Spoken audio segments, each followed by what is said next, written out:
Welcome back to the Portal Report Head Coach Showcase Series. I'm your host, George Michalowski, here with Middle Tennessee head coach Nick McDevitt. Nick, how's everything going, man? Have you gotten a chance to sit back and relax here this offseason at all? No, I think most coaches across the country would tell you the same thing. There's not much relaxing this time of year anymore. Used to, you could. You kind of had an idea of what your team was going to look like post graduation in May, kind of what next year would look like. You may have one or two scholarships left to give, but now with June recruiting for the following season and the way the transfer portal is, the month of May and early part of June are pretty hectic now. So no rest.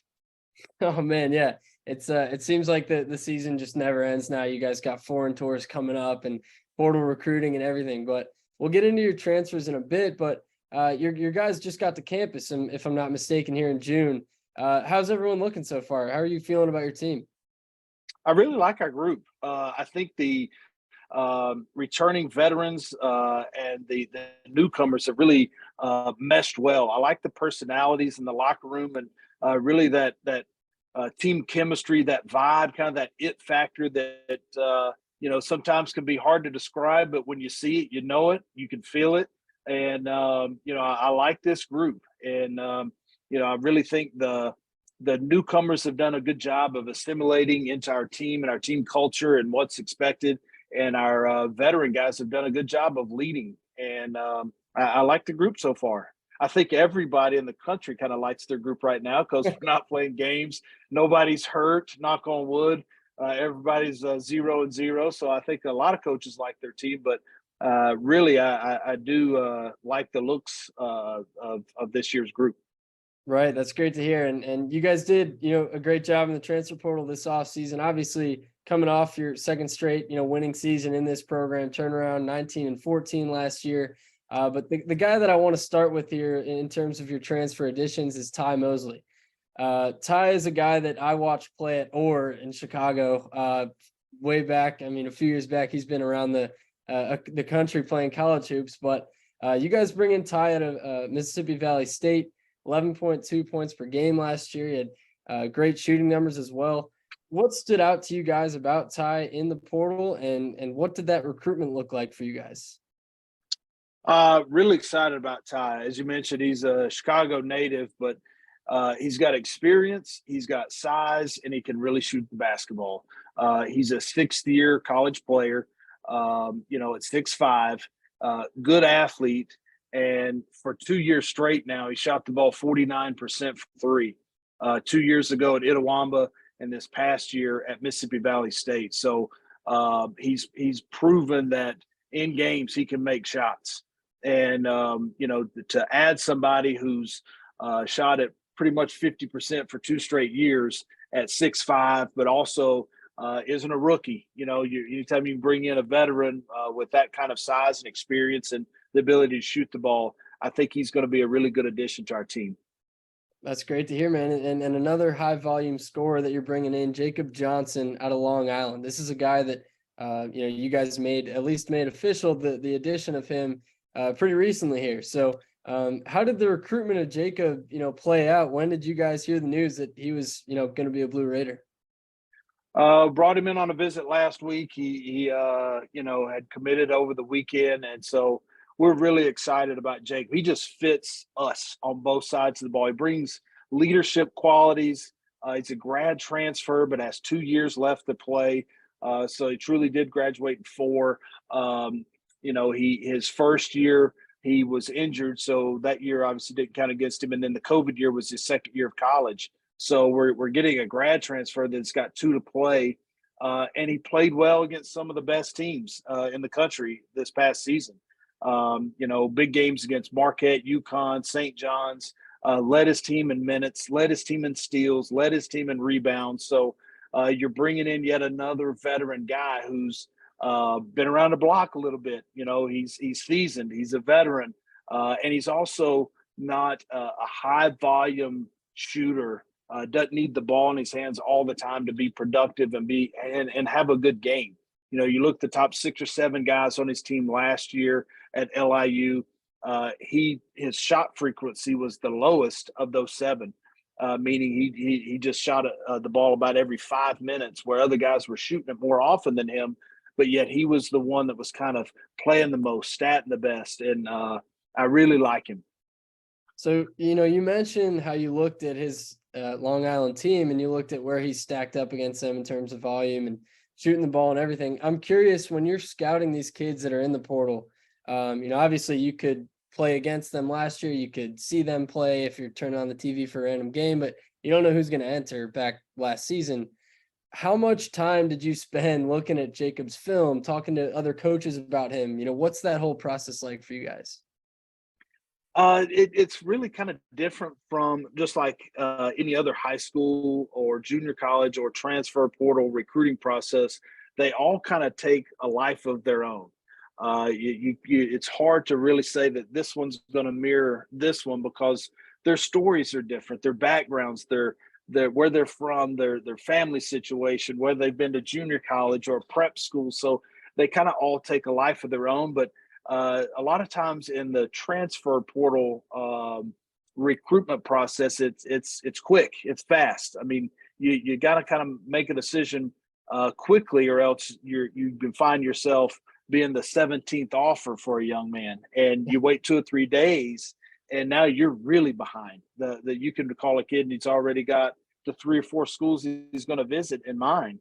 So you really have to be precise, be diligent, do your homework quickly, and often when you identify somebody you like, it's really comforting to really know someone in their background that Right. you really trust, whether that's a former high school or his high school coach, his AAU coach, his junior college coach, or his most recent coach, and that is his last 4-year school, particularly for those portal guys. And one of his previous college coaches, Billy Donlin, at UMKC, he's now on staff at Clemson, coached the young man for a couple of years, recruited him, and had a lot of great things to say about him. We obviously felt like he fit, and moved pretty quickly on him. Oh man, it's really interesting to get a look into that process, and I'm sure he'll have a great season for you guys coming up here. The last guy that you guys brought in from the portal, obviously a couple other additions through JUCO, through high school ranks, Josh Ogundele, out of Iowa. A high major transfer. He's coming into your front court. Now, the thing about Josh, when you look at the numbers, at least he doesn't have the scoring numbers as Ty and Jacob do. Less production, 1.9 points per game, I believe, at Iowa last year. When you're looking at a high major guy that, let's say, didn't produce as much at that level, how are you projecting? How are you kind of scouting him out and evaluating him if he doesn't have that much tape, if he doesn't have that much, I guess, statistics out there? Yeah, I think part of it is for him, he's obviously coming from a Power 5 program and a Power 5 league out of the Big Ten. Been coached and coached hard and coached well by Fran McCaffrey at Iowa, someone who I've known for about 25 years. He 25 years ago was the head coach at UNC Greensboro when I was a player at UNC Asheville. And Man. so our paths just we stayed in touch. Our paths have crossed a lot. So just contacted him once Josh had entered the portal, and also had looked at some film of him there, albeit short stints.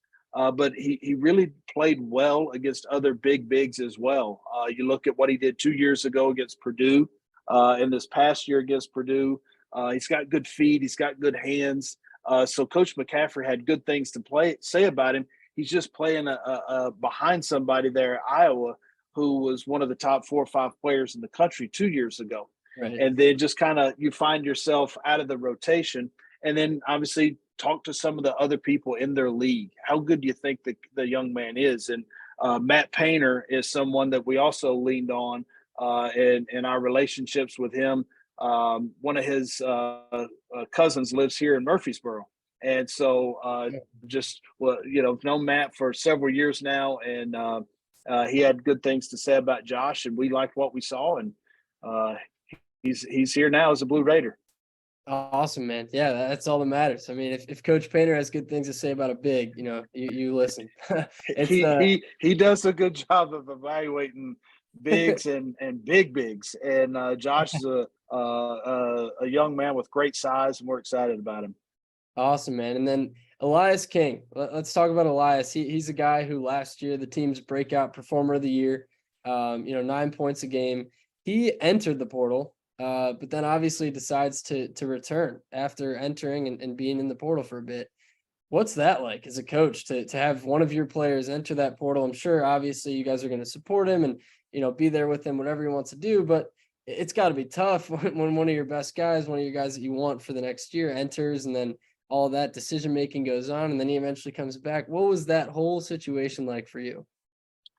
Yeah, Elias is just someone who's really grown over the last several years, really both on and off the court. He's physically matured, his game has matured, and I think once he really evaluated the opportunity that he had in front of him here next year, going to play a really big role for this team. I think he felt like he and we both had some unfinished business. He was ready to take on a real big leadership role. He's always been a key for our team over the last couple of years, particularly. But I think he's ready to kind of be that guy. And I think knowing that we've been that close to winning that Conference USA tournament, having had really good regular seasons, great wins, good wins in our MTEs, but really coming just short at the end to the eventual champion 2 years in a row. I think that just really enticed him to come back and know that if you look at the year Conference USA just had last year, obviously a wonderful year by FAU, but the rest of the league was pretty damn strong too. So it's a well-respected league, and he just felt like that this was a stage that he knew that he could have another breakout year. He obviously had a breakout year from 2 years ago to this past season, but I think he's going to take even another step this year. Oh man, well that's the hope. That's the hope. We'll be watching. Yes, it is. Long. We'll be watching you guys all season long. Obviously you guys are going to Italy, which is awesome. Here coming up in August. Just 2 months from now. So I guess it'll be thrown right into next season pretty quick. But real quick.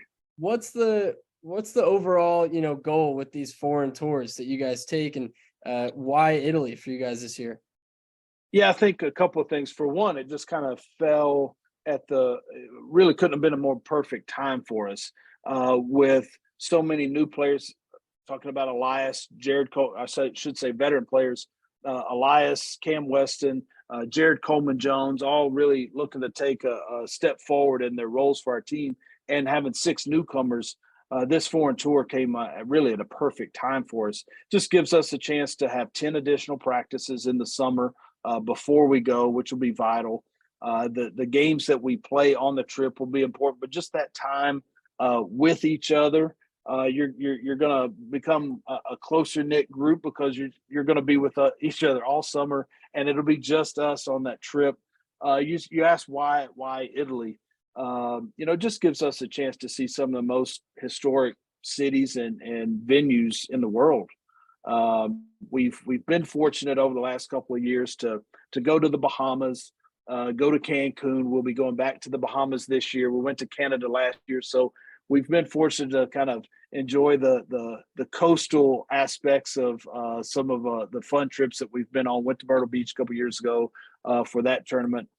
So I think this time around, it just gave us an opportunity to do something a little bit different. Fortunately, our boosters, our donors, all of our supporters here in Murfreesboro really stepped up, and that's how we're able to afford a trip like this, is through those private donations. So really can't thank them enough for making it possible. Awesome, man. Well, good luck on that trip. It sounds like it's going to be a blast. As all those foreign trips seem. I'm jealous of you guys, man. It's going to be a good time over there, and good luck in the beginning of the year. Obviously, we'll be watching you at the Portal Report all season. Thank you so much for joining us too. Really appreciate Absolutely talking Portal, talking your new guys, and best of luck this season, Coach. Really appreciate it. Thank you very much. Thanks for having me. Happy to do it. Of course.